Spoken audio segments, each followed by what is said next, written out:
এটা হচ্ছে আমাদের বম্বে স্পেশাল মারাঠি ডিশ, ওয়ালের তরকারি বা ওয়ালকা ভাজি।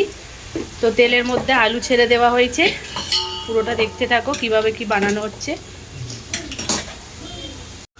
এখানে একটা মশলা বানানো হয়েছে, টমেটো কুচি, হলুদ গুঁড়ো, লঙ্কা গুঁড়ো, নুন আর ধনে গুঁড়ো। ঠিক আছে, এটা এর মধ্যেই বানিয়ে রাখা হয়েছে। आलूगुलो একটু लाल लाल করে ভেজে নেব। ये है मेन, इसको मराठी महाराष्ट्र में वाल बोलते हैं। देख लो, कोलकाता में या कहीं पे भी मिलता है क्या मेरे को मालूम नहीं। আর এই যে তরকারিটা হচ্ছে, এটা আমার দিদা বানাচ্ছে, আমার দিদা শাশুড়ি। তো তোমরা দেখতে থাকো।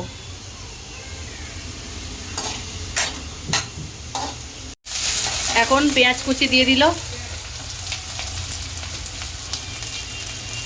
পেঁয়াজটা একটু লাল লাল করে ভেজে নেব। যে মশলাটা বানিয়ে রাখা হয়েছিল টমেটো সব কিছু দিয়ে, ওটা দিয়ে দিলাম।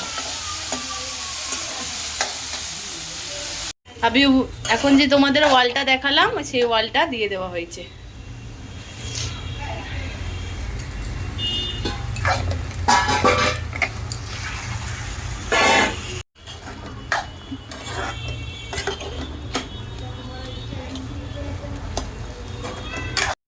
যে আলুগুলো ভেজে রেখেছিলাম ওই আলুগুলো দিয়ে দিয়েছি, আর পরিমাপ মতো জল দিয়ে দিয়েছি।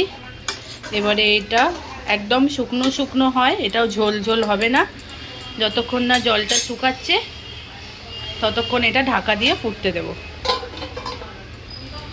জলটা অনেকটাই শুকিয়ে গেছে, আর একটু শুকনো হবে, এটা একদম পুরো শুকনো হয়ে যাবে। একদম যে নারকোল হয়, শুকনো নারকোল, ওই একটুখানি ঘষে নিচ্ছি এই তরকারিটাতে দেওয়ার জন্য, হেভি টেস্ট হয়।